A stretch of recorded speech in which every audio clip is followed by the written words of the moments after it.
Bem-vindo aqui a mais uma edição do nosso podcast Carreira e Negócio, e hoje a gente tem mais uma série específica sobre crédito. E para falar de crédito, hoje vai ser crédito de varejo. Eu trouxe aqui Sandro Almeida. Sandro, muito obrigado pela sua presença. Sandro tem experiência na Via Varejo, Banco Carrefour, Renner e vários outros bancos também, né? Então eu queria aqui agradecer a sua presença, o seu conhecimento. Eu queria começar aqui com uma pergunta de como.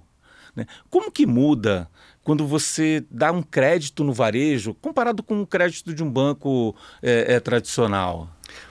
Jorge, muito prazer, obrigado pelo convite, estou muito feliz de estar aqui, eu admiro muito você sempre foi uma referência para a gente aí no crédito, na consultoria, né?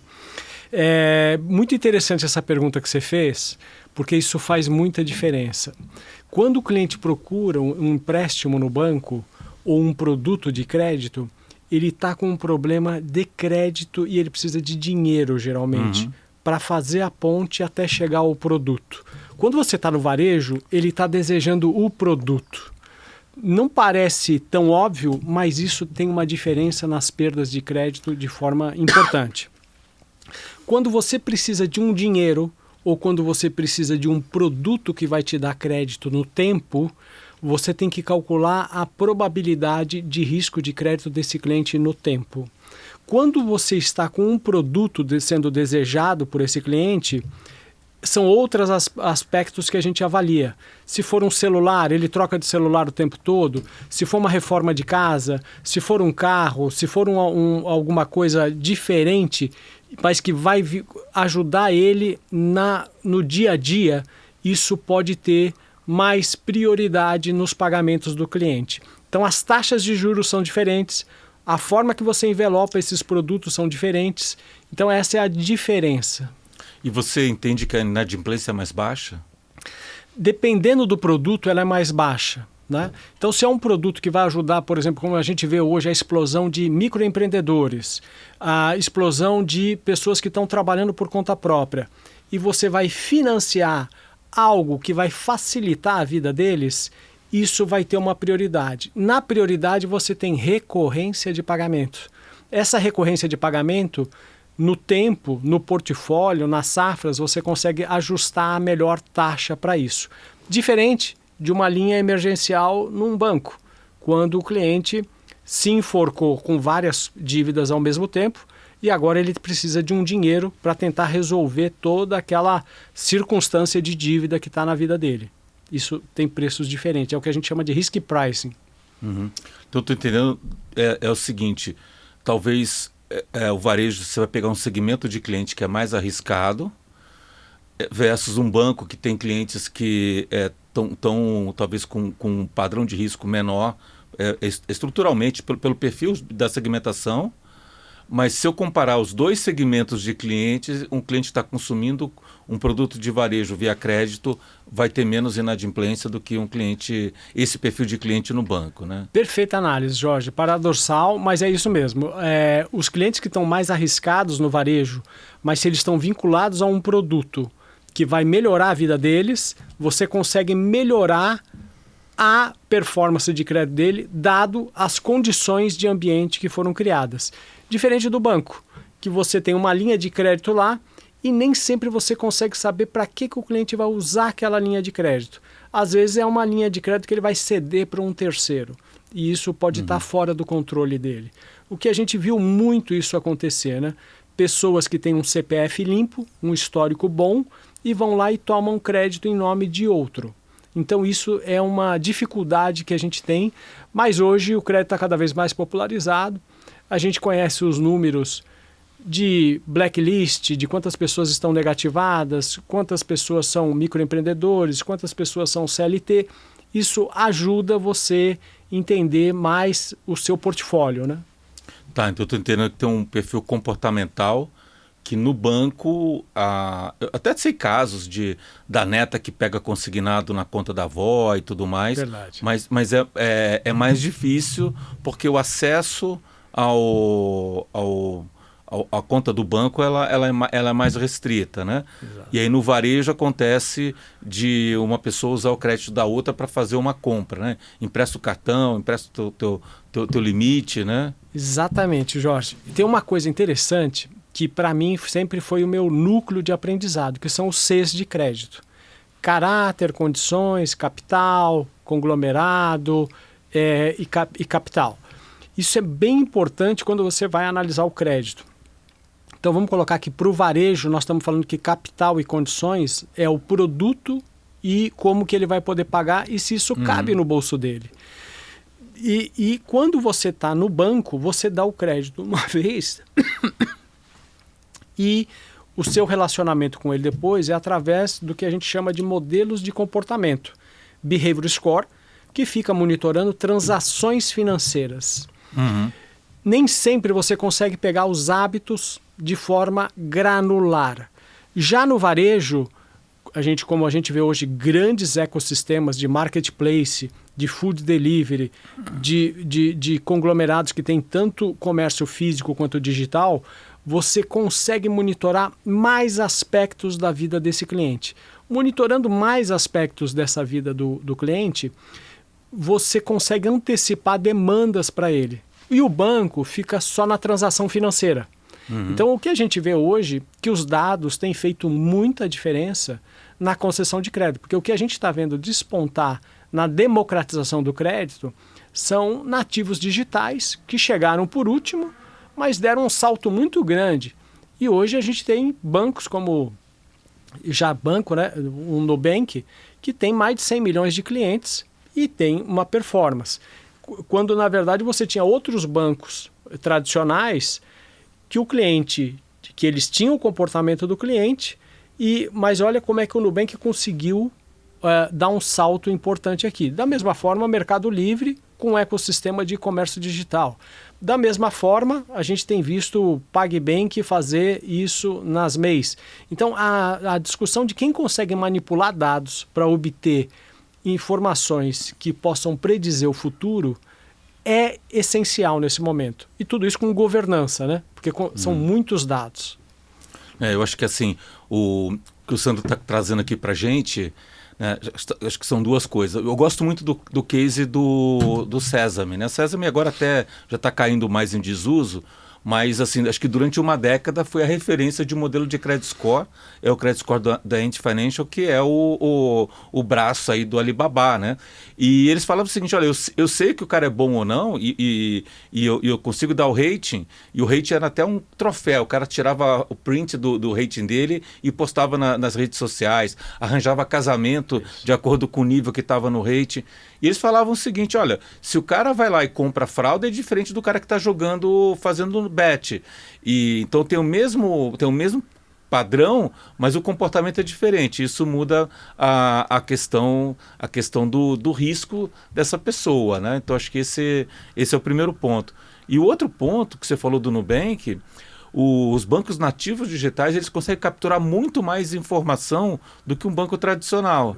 Então, como que o cara está navegando na tela, até onde ele foi, onde ele clicou, e isso é pouco, mas tem fornecedor que aplicou a mesma solução para banco tradicional e para banco digital, a performance dos modelos é ligeiramente melhor, porque tem informação nativa digital, né? Ô Jorge, tem uma coisa muito interessante que está acontecendo, que é a gamificação já tropicalizada para o Brasil. Então, a gente vê hoje muitos modelos de fidelidade ou modelos de você atingir níveis dentro de um ecossistema que ajudam você a priorizar aquele ecossistema. Quando você prioriza um desses ecossistemas digitais na sua vida, seja porque aquele botão está tão fácil de você pagar seu food delivery ou o seu transporte, você vai se habituando a usar essa carteira, esse crédito e tudo mais. Isso, na cabeça do cliente, tem mais prioridade de pagamento, porque aquele é o principal método de pagamento dele. Quando isso acontece, é o que a gente chama de turning point. Isso melhora a perda de crédito. Então, você criou condições, ainda que seja um cliente que num modelo de score tradicional fala assim, pô, esse cliente ele está com score baixo, pode ser fraco. Mas você cria condições em torno dele, dando utilidade ao produto e ao crédito, de modo que ele vai performar. Você ajuda a vida do cliente a performar melhor. Isso é, para mim, a grande satisfação que eu tenho de ter lidado com crédito nesses últimos 20 anos. É onde você consegue melhorar a vida do cliente com educação financeira, sem causar malefícios a ele, mas com uma agenda positiva. Quanto mais ele usa, mais benefícios ele tem, mais descontos ele tem, mais ofertas exclusivas ele obtém. Então, a proposta de valor que está embalando tudo isso, ela é muito importante. Aí você falou assim, por exemplo, aquele antigo, você falou da Via Varejo, né? O antigo carnê lá das Casas Bahia, verdade, que o cara não tinha crédito no banco, mas ele tinha o crédito no varejo, e se ele parasse de pagar, ele perdia o único crédito que ele tinha, né? Pô, Jorge, você tocou num assunto que me emociona, porque crédito, como a gente sabe, ele é disciplina, regularidade, estatística e matemática. Mas quando você vai dar crédito no varejo, como, por exemplo, eu tive a oportunidade de trabalhar na Casas Bahia, ser o diretor de serviços financeiros durante 5 anos, você tem que ir ao balcão verificar o que está acontecendo. E aí você vê clientes com um monte de carnê orgulhosamente trazendo para você aqueles carnês como demonstrasse a idoneidade deles. E você tem que ter muito respeito por isso quando você está em contato com esse cliente. Então, o crédito não passa a ser frio como era no banco. No banco, quando eu concedia crédito ou quando eu tinha que fazer cobrança, era mais frio.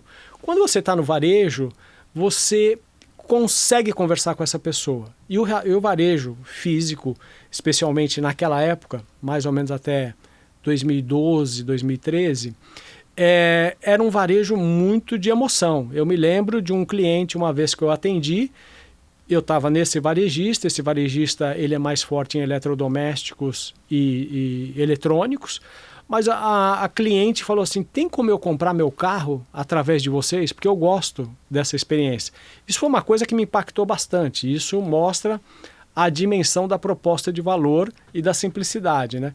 Da mesma forma que é importante a gente saber que a gente está num país que precisa de muita educação financeira, muito foco em educação financeira.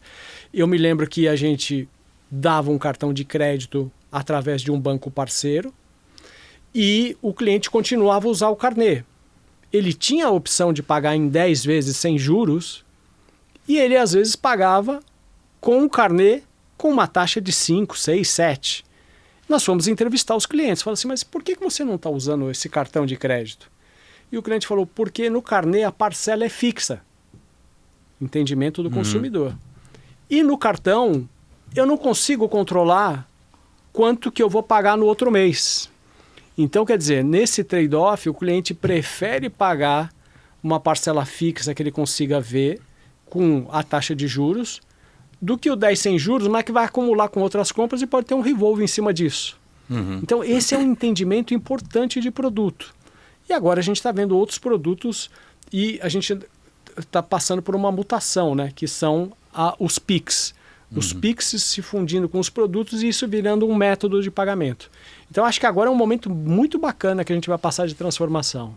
Tá. Aí, antes de entrar no PIX, só mais uma pergunta específica. Você comentou bastante aí das empresas digitais, falou do Nubank, e os bancos tradicionais, eles começaram a criar braços também de tecnológicos, né? Então, via aquisição, ou via fazer um speedboat separado para depois incorporar. Como é que está esse processo nos varejistas, né? O que você viu? Porque o varejista ele já tem naturalmente um braço digital para vendas, a maioria deles e tudo, né? Como é que funciona o braço financeiro e esse movimento? Ô Jorge, eu vejo o seguinte, né? Em algum momento, bancos, quando a gente montou, por exemplo, o Banco Carrefour, ou quando profissionalizou os serviços financeiros de Casas Bahia, ou quando outros varejistas que eu participei já tinham serviços financeiros, e a gente deu um upgrade na profissionalização disso e trouxe governança e regularidade, tanto para o acionista quanto para o investidor. Isso é uma lógica. Outra lógica são aqueles que precisam fazer a passagem. E hoje eles estão grudados em fintechs ou em enablers de fintechs, montados com FDICs e com uma governança de crédito muito pulverizada. Um pouco no FDIC, um pouco no varejista, um pouco na oferta. A meu ver, com a taxa de juros onde a gente está e com o cenário de crédito hoje que está no país, a gente tem que tentar olhar isso para 2027, começo de 2028. Esticando essa curva, a gente vai ter a queda de juros, muito possivelmente, em 27, 28. Então, agora é um bom momento desses varejistas todos olharem para as engenharias e arquiteturas do crédito que eles têm, o produto que eles têm, a base de dados que ele tem e tentar ter uma jornada profissionalizada. Porque a minha previsão é que em 27, 28, taxa de juros caindo, todo mundo vai ter e poder dar crédito. Só que, como você sabe, você sempre nos ensinou através da consultoria, que crédito é um negócio parecido com agronegócio. Você planta, você precisa achar a terra certa, a semente certa, fazer o cultivo, olhar as primeiras safras, adaptar esse ambiente, criar isso. Crédito é igual. Não adianta achar que lá em 2027 vai ter um plug and play que vai pular. E passar o pesticida quando dá praga, né? Perfeito, boa, muito bom, exatamente. Então, estruturas de cobrança, estruturas de crédito, eu acho que esse é um bom momento das empresas varejistas, tanto os digitais quanto físicas, começarem a investir nisso, a trazer pessoas como você na discussão, como é que a gente pode ajudá-los a melhorar o nível de consciência, falar assim, quero ter um crédito, quero ter uma fintech, quero eu dar crédito, não quero mais depender de banco, não, quero ter uma parceria boa com o banco. Como é que eu faço? Às vezes a gente vê até regionalmente vários players que estão com essa ansiedade que juntos poderiam ter um banco ou uma fintech. Teriam mais dados, não concorrem no SKU e poderiam ter uma oferta mais ampla. Então tem vários desenhos. Eu prevejo que a gente vai ter um momento muito bacana de desenvolvimento de crédito nos próximos tempos. Principalmente porque os clientes já estão... O cliente ele tem uma curva, mas ele gosta de coisas novas, ele gosta de experiência. E eu vejo que os produtos estão em mutação nesse momento. Não, perfeito. E aqui você tocou 2 pontos, né? Você tocou, olha, eu tenho os grandes bancos, que eles estão correndo para ter uma experiência do usuário melhor, né? Aí você tem a questão das fintechs, que elas nascem com uma boa experiência, mas não têm a governança, às vezes nem o conhecimento profundo de crédito. Aonde que estão os varejistas nessa corrida? Olha, que a gente vê, né? Varejistas maduros agora, você tem analisado os balanços e dado uma estabilidade de vendas numa série de varejistas ou pouco crescimento, mais um aumento de juros importante, o varejista vem sofrendo. Qual que é a boa notícia aqui? Varejos que têm serviços financeiros maduros está tendo uma proporção de resultado muito maior, 20, 30, 40, quase 50% do total do resultado do varejista. Por que isso está acontecendo? Vendas estagnadas ou fracas versus uma taxa de juros que está segurando os serviços financeiros. Isso é bom para o varejista porque ele consegue pagar os aluguéis, os empregados e a despesa que ele tem para fazer as vendas. Do outro lado, aqueles que querem entrar, que estão com os bancos, estão tendo mais dificuldade, porque o banco, inevitavelmente, ele tem uma visão de risco muito mais ampla e ele não arrisca tanto quanto o varejista. Importante dizer que o varejista ele olha a margem combinada, serviços financeiros mais produto. Ganhei R$10 no computador, ou no guarda-roupa, ou no celular, e ganhei mais R$10 no financiamento.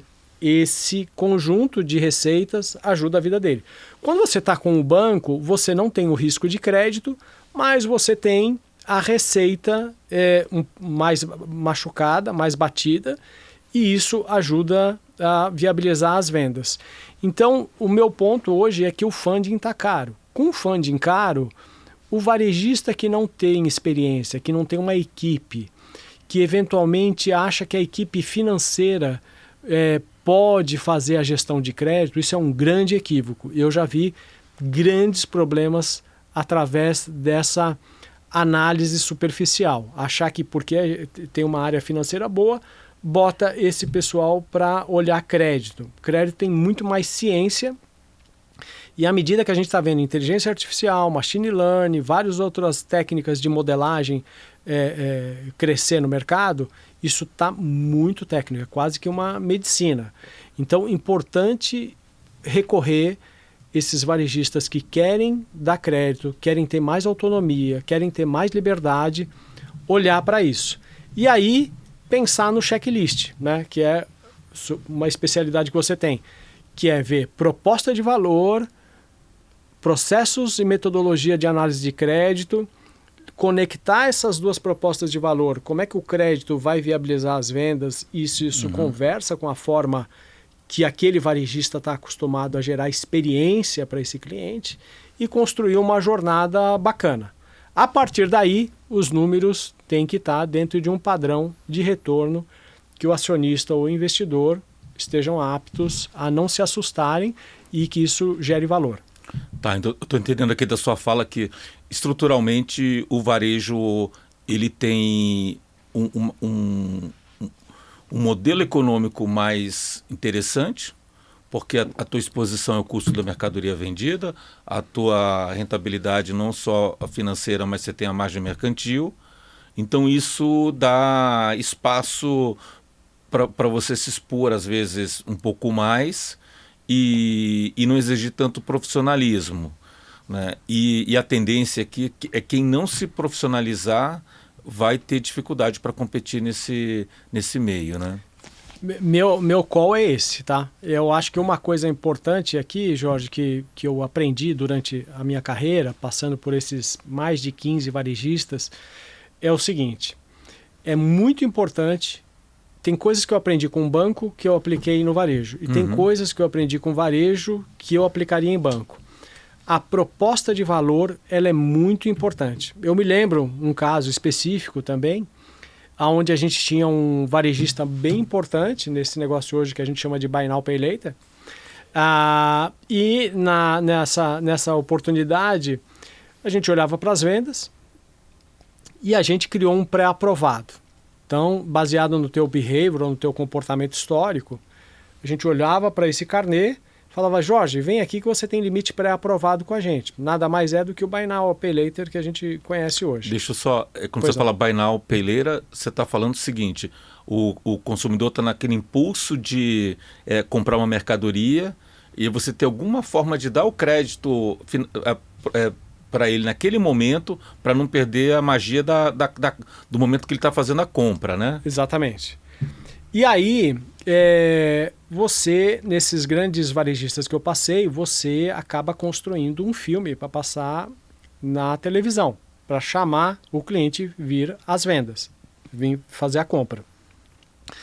E aí a gente fez a última é por nossa conta, que seria, qual a lógica? Que quando o cliente faz um parcelamento de 12, 15 ou 18 vezes, se ele pagasse todas em dia, a última parcela seria por conta do varejista. Então, na verdade, se ele contratou 18, pagaria 17. Se contratou 15, pagaria 14. Então, esse tipo de proposta de valor casa com a conversa do varejista e casa com a vantagem que o cliente sempre quer obter quando ele quer se disponibilizar a contratar um crédito. Então, esse é um exemplo de como hoje o cara de crédito tem que andar dentro do negócio do varejista, calçar o mesmo sapato dele o tempo todo, saber se a venda está boa, se a venda está ruim, quanto que ele está gastando de mídia e tal, porque no fim todo mundo está contribuindo para o resultado. E aí você estimula o pagar a primeira parcela, porque ele sabe que se for pagando no final ele não tem que pagar a última. E na hora que você estimula a pagar as primeiras parcelas, a chance dele continuar pagando é muito maior, né? Exatamente. Você cria o hábito e você, de uma certa forma, cria a gamificação, que é, se eu estiver em dia, eu ganho a última parcela, é meu prêmio. Então, essa é uma forma. Hoje a gente tem visto, por exemplo, pontuações em varejistas que viram um cofre e depois você pode usar esse dinheiro para abater daquela respectiva compra. Isso também pode ser vinculado. A gente vê, por exemplo, uma coisa importante, que são os saldos que estão estacionados em vários modelos de negócio. A gente conhece o modelo da Starbucks, onde ele tinha dinheiro, que você faz um pré-pago, o dinheiro fica na tua wallet de Starbucks e em algum momento vai ser destinado a uma compra. Isso acontece para pré-pago de celular, isso acontece para cashback de produtos. Então, hoje, esse jogo de você construir um cash-in, construir um cofre que vai estimular depois o cliente a ter impulsionamento e fazer um upsell, isso também é bem importante. Esse é um instrumento que hoje ele é fundamental. Quem não tem, fica para trás. As empresas vão virando banco, né? Vai tendo um braço financeiro interessante. Vai ficando democratizado isso e está cada vez mais misturado. Cada vez mais misturado. Então eu entendo hoje que serviços financeiros hoje, ele passa por tudo que a gente viu nesses últimos 10 anos de evolução no management, seja de diversidade, de construir inovação, de jornadas, de aspectos multiculturais, tudo isso contribuiu para a fusão entre consumo e financiamento. Uhum. É bem importante ter essa sensibilidade. Se você entrar hoje seco, como era 10, 15 anos atrás, só querendo financiar aquela compra, sem olhar todo o storytelling para frente, eu acho que não vai ter um sucesso tão bom quanto poderia ter. Tá, agora vamos fazer um exercício aqui. Vamos supor que eu sou um varejista, uma empresa média, e eu quero começar a financiar a venda dos meus produtos via crédito ao consumidor. Como você faria o setup dessa operação? Olha, eu adoro fazer esse exercício, Jorge. Você tocou num assunto assim que tudo que eu olho, eu penso como que pode ser vendido a prazo. Essa foi minha vida nos últimos 30 anos. Então, acho que o primeiro checklist é você saber que ramo que você está, a cultura do varejista, porque hoje não tem como você jogar o jogo de crédito sem skin in the game. Você tem que ou colocar um funding, ou colocar uma equipe, ou criar condições no seu ponto de venda. Varejista tem cultura para fazer isso? Primeiro ponto. Segundo, produto. É um produto super arriscado? É um produto de hábito do consumidor?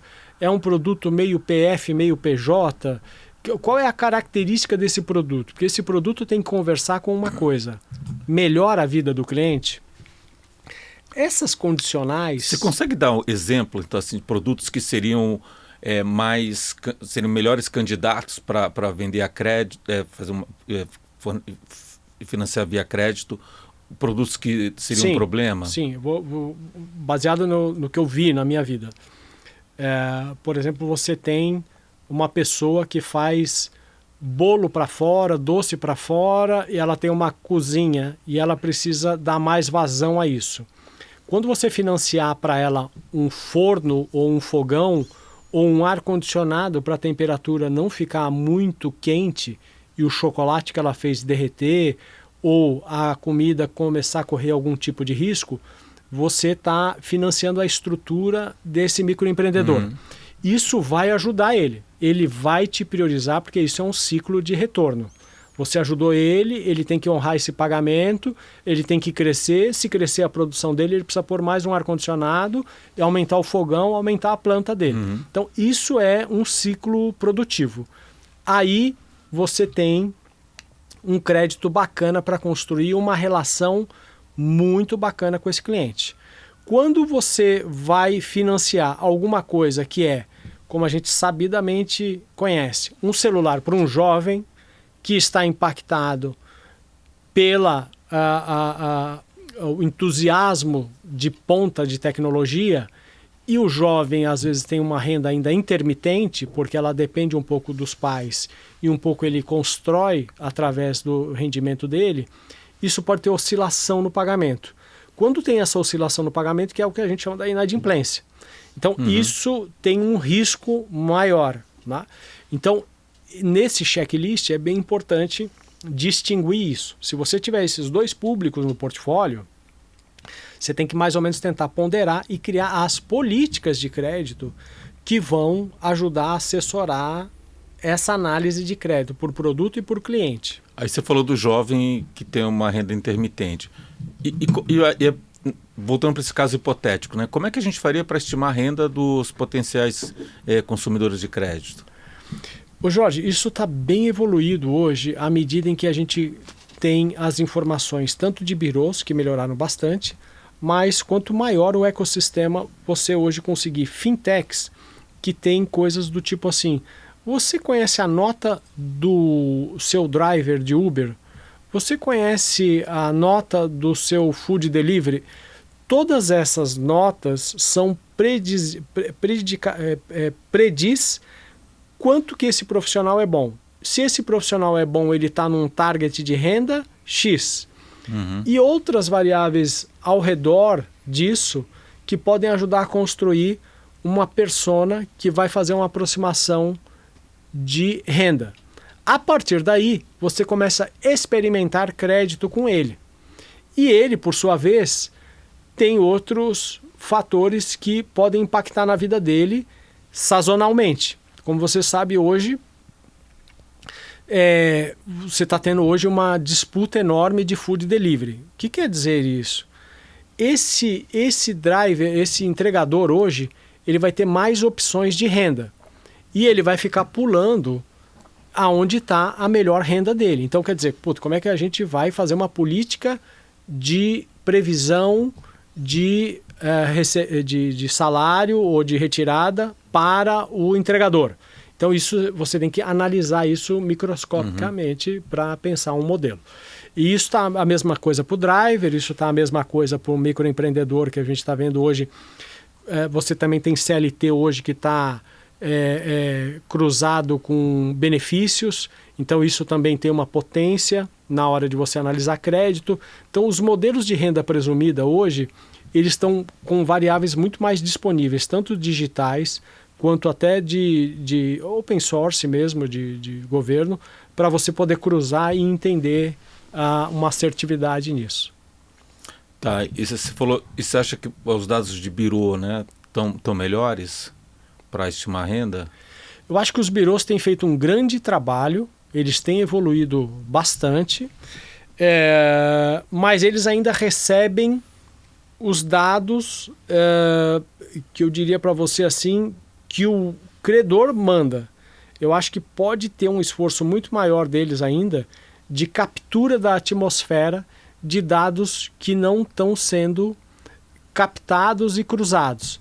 Acho que a gente ainda está com dificuldade de interpretação de rede social. Acho que a rede social é uma coisa que a gente quer extrair muito mais de LinkedIn, quer extrair muito mais de TikTok, quer extrair muito mais de Instagram, à medida em que ele tem um comportamento, seja em horário versus consumo versus tá online. Essa sequência toda ainda eu acho que pode trazer, e os birôs poderiam se apropriar disso para ajudar na performance. Tá, então, Sandro, você comentou aqui, entende o produto, entende se faz sentido, entende o perfil do cliente, o ambiente, e agora a gente vai montar a política, né? Como é que a gente monta essa política? Tudo isso estabilizado e balizado, a gente tem que fazer uma pergunta. Quanto de risco a gente quer correr? E a partir dessa, aí já é a parte dura do negócio, a disciplina, fala, ó, esse negócio que nós estamos aqui, composto pelo investidor e pelo acionista, nós vamos correr um custo-oportunidade de 18%.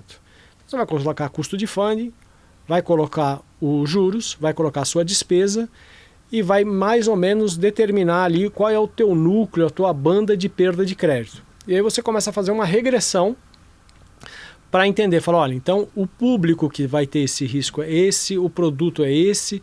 Aqui, se eu quiser vender mais celulares para esse público, eu tenho que ter uma taxa maior para esse produto. Mas eu tenho uma grande parte de clientes que são aqueles MEIs, que a gente falou que tem desenvolvimento de fazer alguma atividade laboral dentro de casa, e aquilo pode ser um colchão de estabilidade no portfólio, esse pode ter uma taxa baixa. Então, essa composição toda vai trazer você para política de crédito. E aí você começa a compor a política de crédito de modo para esse público aqui o meu score vai ter um corte assim, para esse outro público vai ter um corte assim, mas se o produto for esse, eu vou fazer uma banda de limite que vai de 1.000 a 2.000.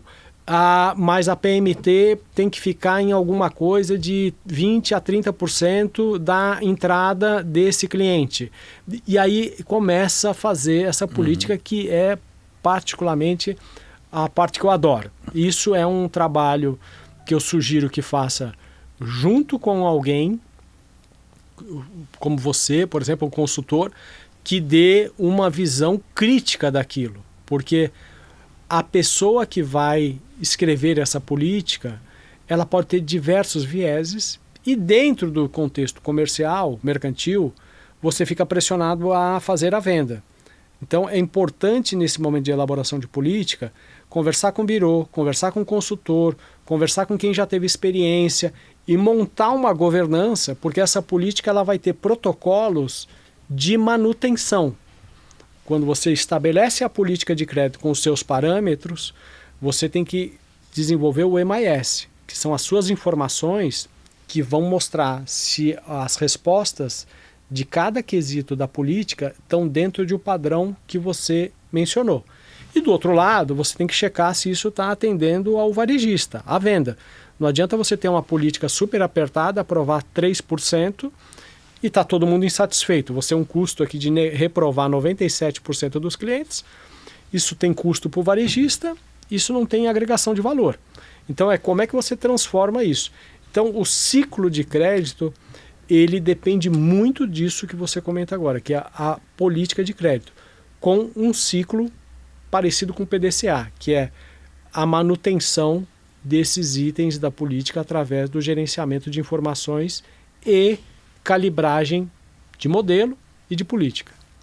Tá, então você comentou aqui, assim, de uma forma resumida, entender o perfil de risco dos clientes, traduzir isso num cálculo matemático de quanto está dando o retorno e até onde que vai, né? Se for o caso, ajustar algum tipo de preço do produto, se for um perfil de risco maior, ou conceder um desconto maior, né, para quem tem um risco menor.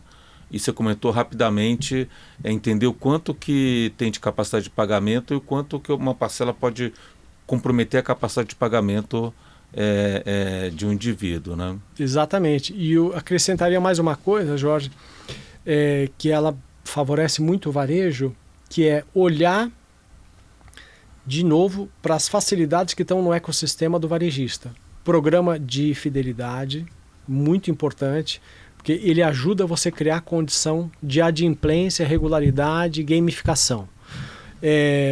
Você eventualmente pode até falar assim, o varejista não tem nada.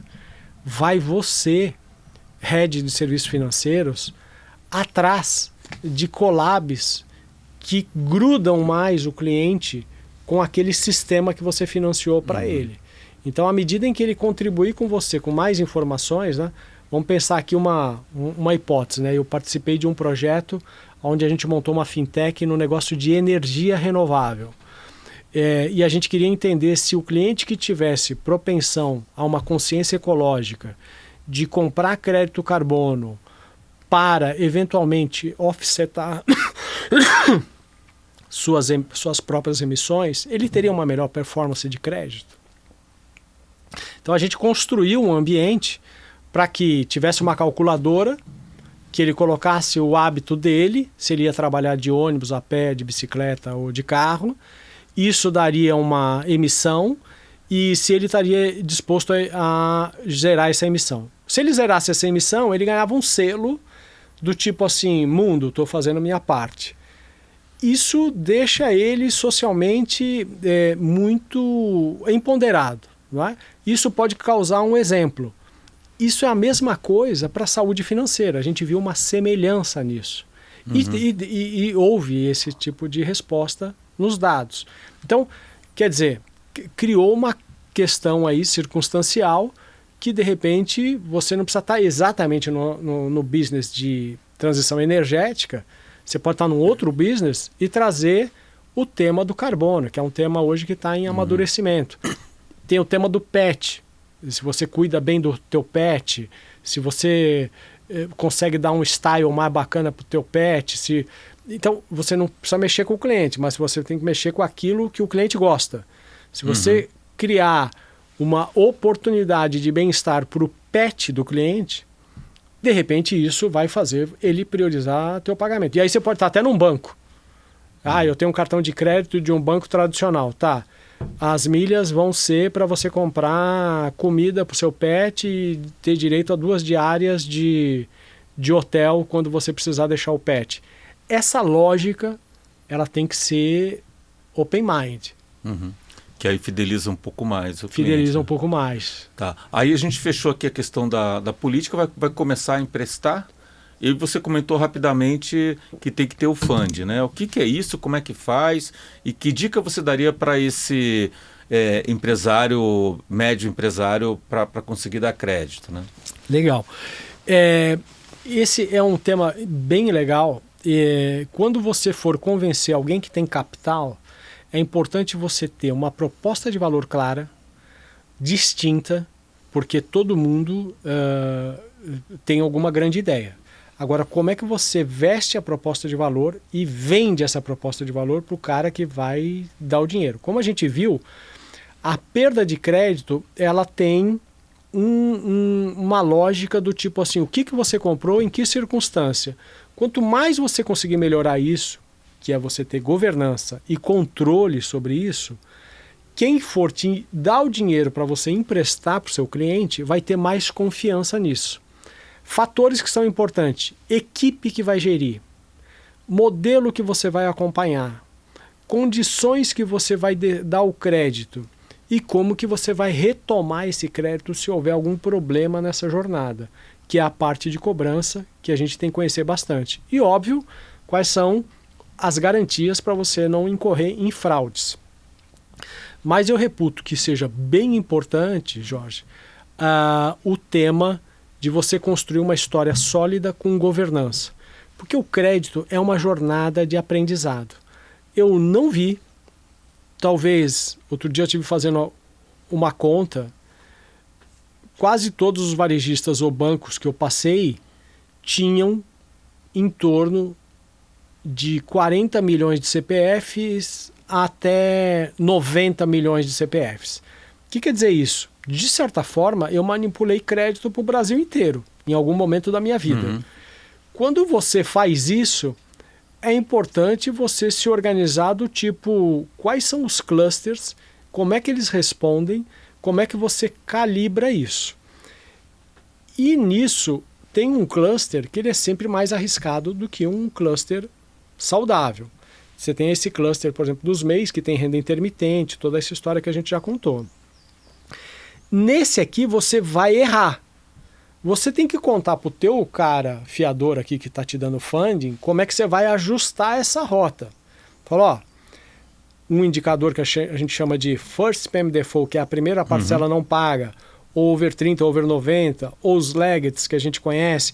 Como é que você monitora aquela carteira especificamente e em quanto tempo você vai tomar sua providência?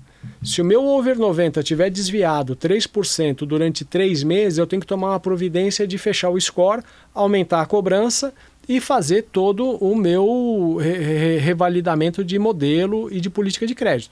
Isso é bem importante que você leve essa informação para quem está te financiando. Mostrar que você tem ownership sobre o funding que ele está te garantindo ali ou eventualmente é sócio com você. Né? Tá, então, pegando esse caso hipotético, meio que construiu aqui os mecanismos, uma tese, né, para onde vai estar vendendo, dando crédito, etc. e tal, como vai monitorar, controlar. Agora tem que buscar grana, né? Como é que faz para buscar essa grana? Olha, essa grana tem diversas formas de você buscar hoje, né? Você pode tanto ir aos bancos, ter uma conversa qual é a linha disponível mediante a tese que você construiu. Você tem os vários fundos disponíveis hoje no mercado, os FDICs. Esses FDICs, eles têm apetite de crédito diferentes. Uns são mais arriscados, outros são mais conservadores, outros são mais especializados em nichos específicos, outros são B2B, outros são B2C, outros jogam o jogo do marketplace, do crédito digital. Então você hoje tem um universo de escolhas nessa questão do FDIC para fazer a concessão de crédito. Tá, então eu posso pegar um banco como parceiro ou posso Exatamente. pegar um FDIC? Qual é a vantagem e desvantagem? Tem uma precedente anterior que é o acordo que você firmou com eles, né? Quando você vai no banco, você vai fazer uma contratação, eventualmente de um CDCI, uma linha específica ou uma linha de longo prazo. Isso vai ter um preço e vai ter um ajuste na hora que você tiver algum tipo de inadimplência. Tá, então você falou ir no banco, é no banco pegar dinheiro do banco para financiar... Para financiar pegar um empréstimo com o banco para financiar a minha pegar uma minha captação, venda a prazo, né? Exatamente. Quando você faz isso no banco, isso pode ter um custo. Qual a comparação com o FDIC?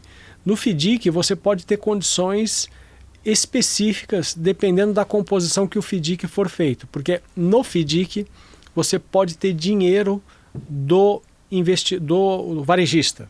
Imaginando aqui que o varejista tem uma atuação como investidor também. Nesse caso, o investidor, o varejista, ele consegue obter mais ganhos, ele maximiza ganho. Então ele também joga um jogo aqui de correr mais risco junto com o parceiro do FDIC se o parceiro topar isso. Então, mediante a governança, mediante a retorno do ativo, mediante a esse agregado, o FDIC pode ser uma boa experiência. O que tem de bacana aqui, né, Jorge? Com a democratização digital que a gente teve nos últimos 5 anos, o FDIC ele tem uma camada de enabler de financiamento. Então, muitas vezes você tem players muito bem posicionados hoje no mercado, que tem o FDIC e que tem a camada enabler de fazer o seu aplicativo, de fazer seu fluxo de decisão de crédito, de fazer seu fluxo de recuperação, de montar teu banco digital rápido. E tem um outro que é só o FDIC. Então, essas são opções também que o mercado hoje está muito, vamos dizer, um conceito Lego, né? Está muito granularizado de como você quer construir isso. Tá, eu peguei aqui 2 coisas, né? Uma que o FDIC, né, não é só alguém que está botando dinheiro num fund para operação, mas muito provavelmente o varejista entra com o dinheiro dele também e faz uma composição. Aí os dois estão em risco, né? O processo. Mas a beleza disso é o seguinte, Jorge. Você tem uma curva de aprendizado para o varejista, porque o dono do FDIC, o gestor do FDIC, ele já sabe o que vai acontecer, porque ele tem várias carteiras ao mesmo tempo. Esse é um conhecimento que serve para o gestor do FDIC. O varejista, minha recomendação é que ele sempre entre de forma cautelosa, junto com o FDIC, que você tenha uma governança cruzada, sistemas de alarmes que se você tiver perda alta, inadimplência alta, isso vai dar choque e você vai ter que revisitar o teu modelo. E você está aprendendo durante esse momento. Em algum momento, quando você casar com o FDIC, importante que você já peça os dados de performance nesse momento do namoro, casamento. Porque esses dados de performance vão ser sempre importante para você modelar e prever curvas de performance das outras safras que eventualmente um dia, se você falar assim, agora eu quero ter uma licença de SCD, e quero eu fazer meus próprios financiamentos, e o funding eu vou captar porque eu também já tenho robustez para captar funding num custo competitivo. E na outra ponta aplicar uma taxa que vai funcionar. Você só vai fazer isso na minha avaliação se você passar por esse estágio, principalmente em BNPL. E a gente está vendo agora qual é o meio de pagamento do futuro. Porque o meio de pagamento do futuro, ele é alguma coisa que a gente conheceu como crédito e débito, que vai virando Pix, que vai virando BNPL, e que hoje o cliente usa um método de pagamento. Ele não usa exatamente um produto, porque o método de pagamento tem vários subprodutos, mas ele está condicionado no CPF do Sandro. Então, isso é bem importante de entender, coisa que nós que somos cientistas de crédito há muitos anos estamos olhando o seguinte: o risco é CPF, o risco não é produto.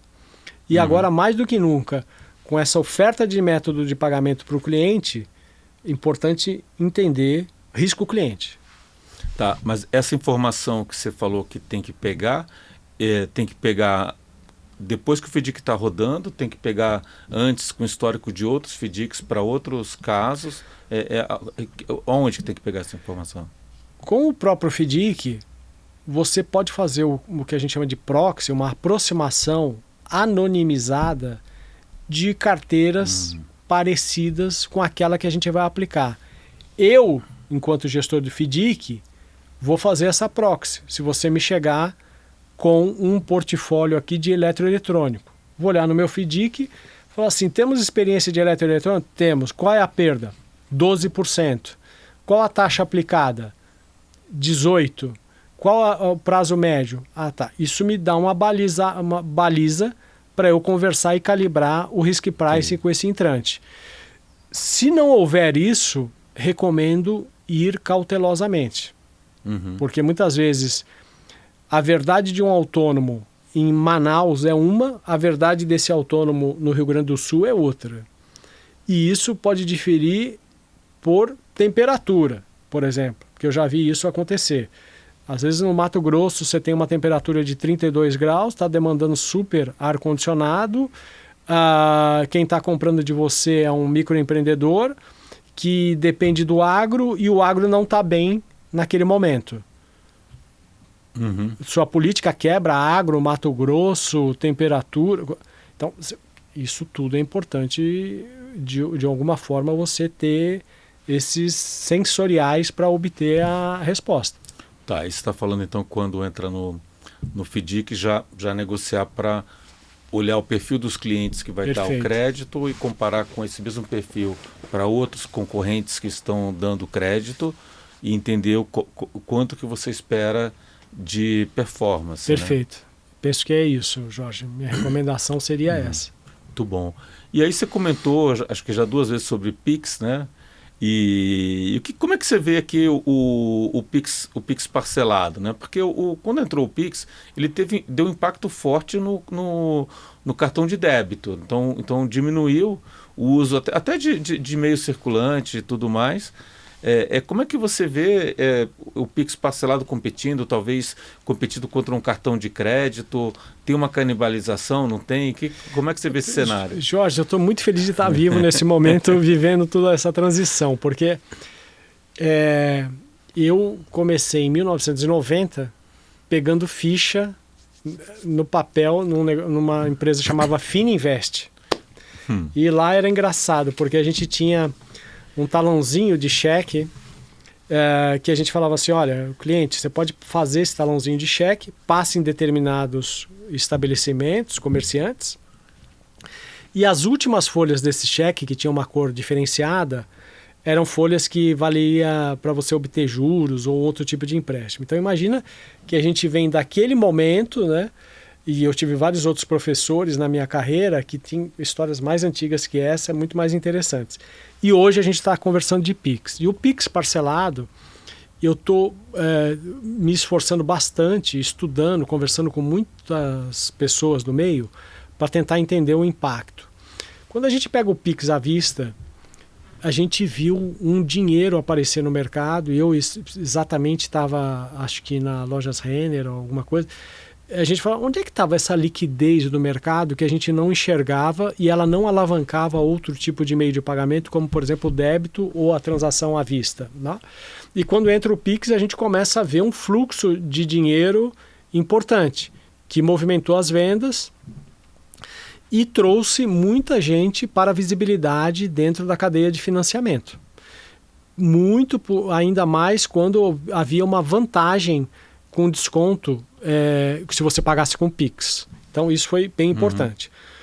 A gente sabe hoje que o mercado está com 75 milhões, em torno disso, flutua em 65, mas hoje está com 75 milhões de negativados.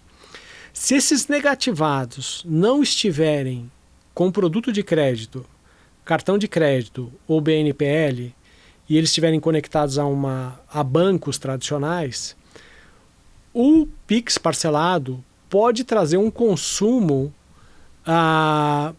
que vai dar uma surpresa muito grande e pode deslocar um pouco financiamentos e parcelados de cartão de crédito como a gente vinha comumente monitorando no mercado. Estou dizendo então que uma parte dos clientes pode consumir um parcelado através do Pix parcelado, não mais através do parcelado cartão de crédito. E uma outra parte hoje que está excluída do sistema econômico vai usar o Pix parcelado.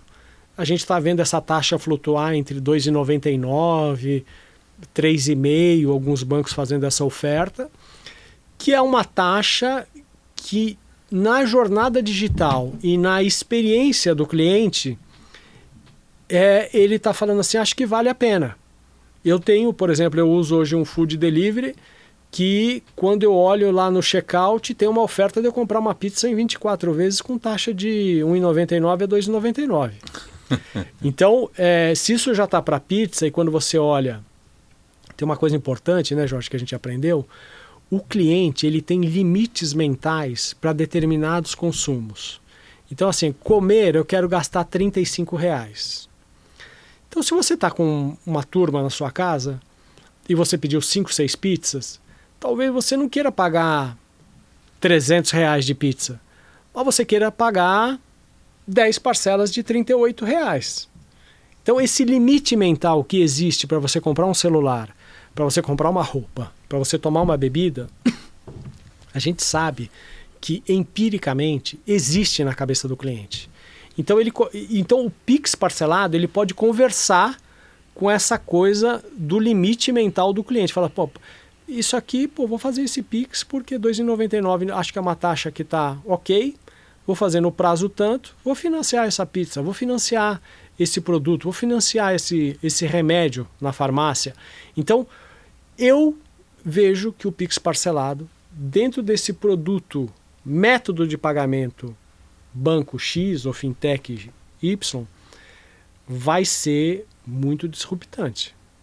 Essa é a minha previsão. Acho que isso, quem conseguir colocar o Pix parcelado dentro desse método de pagamento, isso sair do cartão de crédito, o cartão de crédito ele não vai esvaziar.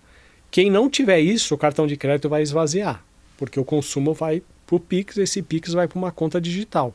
E pode ser que as contas digitais que a gente tinha visto há um tempo atrás, mais de 1 bilhão de conta digital, aquele fintech ou aquele conglomerado que tiver estofo para ter limite de crédito, linha de crédito aberta, pode monetizar essas contas digitais que a gente viu até agora não ter muita funcionalidade, porque você tinha o problema do crédito. Então, eu acho que esse é um tema para a gente ficar muito atento nessa entrada, né? Houve agora a remarcação do tempo, né? O atraso para entrar, mas eu acredito que isso vai ser revolucionário, principalmente pela inclusão desses 70 milhões de clientes que estão fora do consumo. E aí tem que saber como é que isso vai se comportar, como a gente falou lá na política de crédito, monitorar os key points e saber quando um cliente contratar um Pix parcelado, entrar na linha de débito, se vai ser uma conta digital ou se vai ser um cartão de crédito. Como é que isso vai performar no tempo. Acho que vai ser bem interessante. Eu tenho uma visão parecida, né? Então, assim, você tem 60, 70 milhões de consumidores que você consegue colocar no sistema para consumir crédito. você teoricamente teria um custo, ou teria mais competição, então teria um custo mais baixo, mas no exemplo que você deu lá, o cara pagar 10 parcelas de 38, em vez de pagar 300, esses 80 mil vai agora para o varejista e não para o banco ou para o cartão de crédito, né? Então muda também quem está tomando risco e tá ficando com juros sem ter que ter uma estrutura de funding para isso. Assim, talvez ele tenha que pegar dinheiro para casar lá o fluxo de caixa dele, né? Mas ele não tá dando crédito, né? E aí o Pix parcelado vai virar o BNPL universal e aí você pode ter uma outra configuração, de novo, conjectura, né? Você pode ter diversas situações nesse meio. Mas como você sabe hoje, qualquer um, não é muito difícil você ser um participante direto no Pix. O Pix subiu a barra dele o Banco Central subiu a barra de cybersecurity. Então, cada vez mais o Pix está trazendo mais segurança. Agora você tem o botão de chargeback. Então, cada vez mais o Pix, você tem uma desconcentração, né? E o Pix está virando o método de pagamento. Então, acho que hoje, quando você vai pensar produto de pagamento, tem que considerar essa evolução. Vai ser bem interessante de ver isso. E acho que tem um benefício para o consumidor, porque, na verdade, você desonerando a cadeia, e eu que tive muito tempo no sapato dos varejistas, você tem custos astronômicos que acabam impactando toda a cadeia de repasse para o cliente, né? À medida que você for desonerando isso e você conseguir trazer esse benefício para o cliente, aumenta o consumo, e eu acho que é isso que o cliente quer hoje. Eu acho que aqui, em resumo, a gente está vendo aí o crédito cada vez mais entranhado aqui em todos os negócios, né? Então, era uma coisa que era um banco, né? Agora qualquer negócio é crédito. Se você vende a prazo, se você financia consumo, no fundo você está dando crédito, né? É verdade, Jorge. E eu acho que tem um outro lado também que eu aprendi, que é assim, crédito é dignidade para a pessoa, né? O cidadão hoje, quando ele recebe o crédito, e eu vi campanhas importantes onde cliente chorava de ter conseguido um financiamento de um tanquinho, chorava de ter conseguido um financiamento de alguma coisa que ele desejava, que facilitou a vida dele, que trouxe mais tempo de lazer com a família, mais tempo de qualidade de vida, trouxe dignidade, empoderamento. A gente viu a protagonização feminina, tudo isso através do crédito. Tem uma ótica de crédito, Jorge, e aí fica para você aí a gente pensar como fazer essa narrativa, que eu acho que ainda ninguém conseguiu construir essa história. Como que, através do crédito, a vida das pessoas melhorou muito, mesmo que você tenha que ter tido que pagar um preço, né, de juros, ou um preço de abrir mão. Quando você assume um compromisso financeiro, você abre mão de alguma coisa do seu lifestyle. Só que isso vai ter um benefício lá na frente, né? Então eu acho que isso também é muito importante para as gerações agora que virão, que precisam tomar crédito. Como é que elas vão se comportar?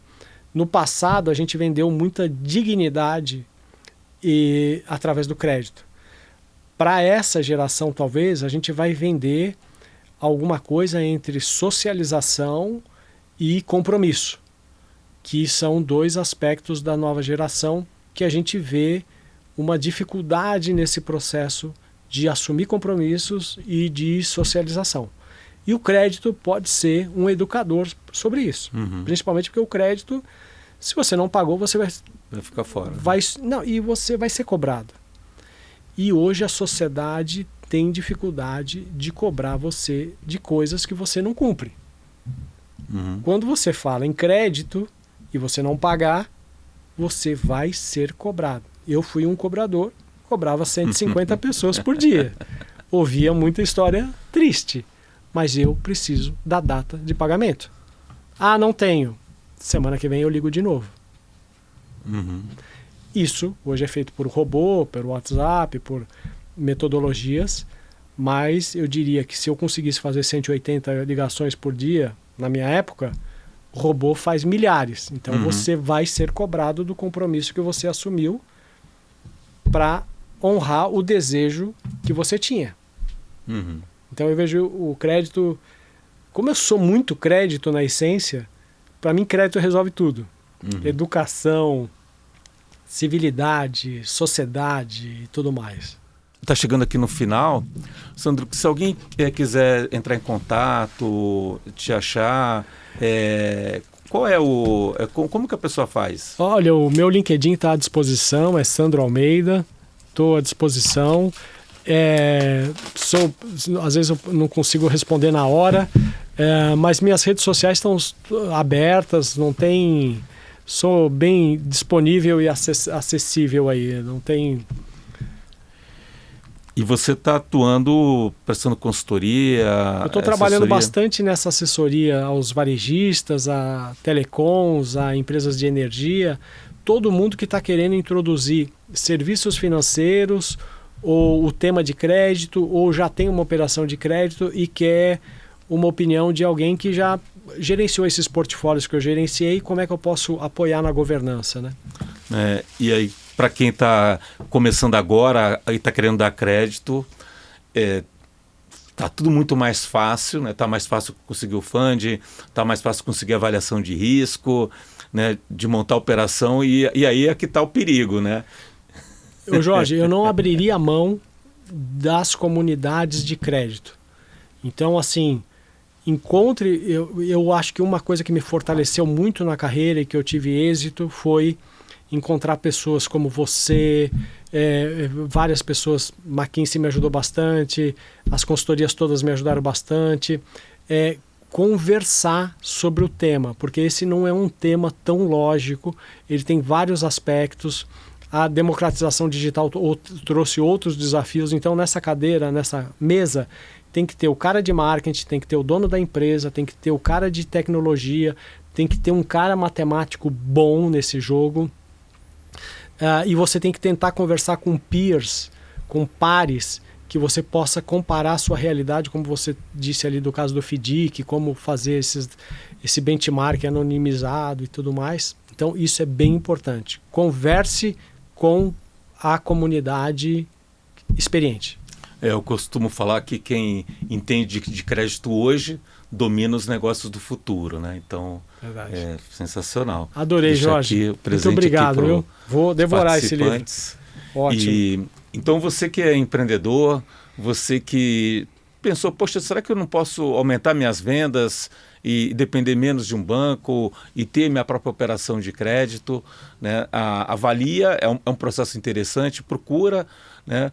Procura o Sandro, procura apoio e com isso você consegue, primeiro, dar mais crédito, você consegue montar uma política que você, às vezes, pode até ter prejuízo no crédito, mas vender muito mais e compensar com a margem mercantil. Então isso abre uma porta fenomenal e que a gente vê as empresas fazendo isso. Se você não fizer, você vai ficar para trás e o teu concorrente vai fazer, vai vender muito mais, né? Então, compartilha com quem você acha que pode se aproveitar desse conhecimento, né? Dessa aula aqui que o Sandro passou para a gente. Sandro, muito obrigado, cara. Obrigado a você, Jorge. Adorei.